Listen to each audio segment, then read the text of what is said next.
आने वाले समय में हम और एक डायनामिक एक्सप्लोसिव आपको सबूत देने वाले हैं। हिंदुस्तान के युवा, आप अच्छी तरह सुनिए, सच्चाई है कि वोट चोरी करके सरकारें बन रही हैं।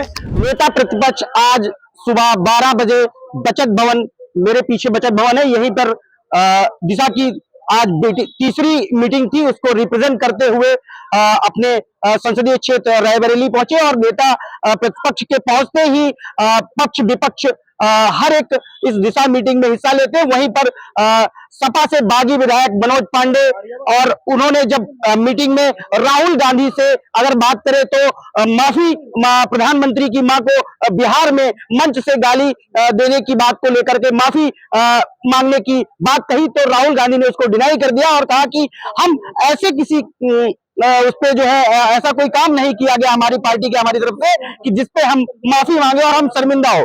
इशू मेन है कि महाराष्ट्र में, हरियाणा में, कर्नाटक में इलेक्शन चोरी किया गया है।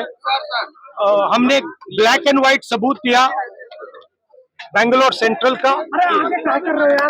आने वाले समय में हम और एक डायनामिक एक्सप्लोसिव आपको सबूत देने वाले हैं। पूरे देश में नारा चल रहा है, वोट चोर गद्दी छोड़ का नारा चल रहा है, आग जैसे फैल रहा है, क्योंकि सच्चाई है और हम आपको दिखाएंगे।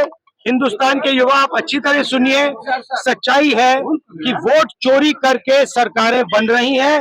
हम गारंटी करके आपको प्रूफ देने वाले हैं। बीजेपी के लोग एजिटेट हो रहे हैं, मैं उनसे कहना चाहता हूं आप एजिटेट नहीं होइए, क्योंकि हाइड्रोजन बम जब आएगा सारा का सारा साफ हो जाएगा। ने दुखी मन से बहिष्कार किया। मैंने आज दिशा की बैठक में एक निंदा प्रस्ताव प्रस्तुत किया। ये निंदा प्रस्ताव था जो बिहार में कांग्रेस पार्टी के मंच से भारत के प्रधान सेवक, भारत के प्रधानमंत्री आदरणीय नरेंद्र मोदी जी की मां को ही नहीं बल्कि देश के 135 करोड़ की माओं को अपमानित करने का काम किया गया और गाली देने का काम किया। और मैंने ये मांग रखी कि यदि मां को गाली दी गई है, जो कि अपने आप में अकाट्य सबूत है, और ये पत्र मैंने निंदा प्रस्ताव राहुल गांधी जी को दिया, यहाँ की जिलाधिकारी जो सचिव उनको दिया, और मैंने कहा कि इस पर तत्काल आप माफी मांगिए। और मेरा आपके माध्यम से आदरणीय राहुल गांधी जी से 5 सवाल भी है। आपने रायबरेली का कितनी बार सवाल उठाया? रायबरेली के लोग तरस गए कि रायबरेली की समस्याओं का, रायबरेली के दलितों का, वंचितों का, गरीबों का, पिछड़ों का, कमजोरों का, रायबरेली की समस्याओं की बात उठे। न केवल संसद में उठाए, न सड़क में आपने उठाया। आपने सवाल उठाया इस देश में वोट चोरी का।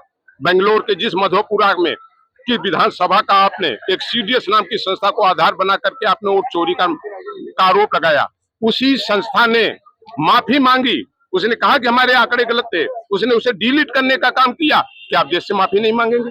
अब सर्वोच्च न्यायालय पर, अब भारत निर्वाचन आयोग पर, अब भारत की सेना की कार्रवाई पर आप लगातार उंगली उठाते हैं। संविधान के अगर इतने बड़े आप भक्त हैं तो संविधान के उन संगठनों का जिन पर पूरा देश विश्वास करता है, आप देश को क्यों गुमराह करने का काम कर रहे हैं? और लगातार संविधान के उन संस्थाओं को जो एक कॉन्स्टिट्यूशनल संस्थाएं हैं, उनको अपमानित करने का काम क्यों कर रहे हैं? अगर बात करें तो राहुल गांधी दिशा मीटिंग समाप्त होते ही निकले हैं। निकलने के बाद मीडिया से रूबरू होते हुए राहुल गांधी ने एक बार फिर हाइड्रोजन बम का वार किया है। और दूसरी तरफ एसआईआर को लेकर के जिस तरीके से पूरे देश में वोट अधिकार यात्रा को लेकर के राहुल एक बार फिर से उन्होंने कहा कि यहां से जाने के बाद फिर से वोट अधिकार यात्रा निकलेगी, और अब हमने भाजपा का जो चोरी करी हुई है उन्होंने उनको पकड़ लिया है, और युवा और जो और भी ऐसे वोटर हैं वो हमारे साथ जुड़ रहे हैं, और पूरे देश में एक अब दूसरा माहौल है, और आने वाले चुनाव में इसका रिजल्ट भी देखने को मिलेगा। मैं इंद्रवीर सिंह, IBC 24 के लिए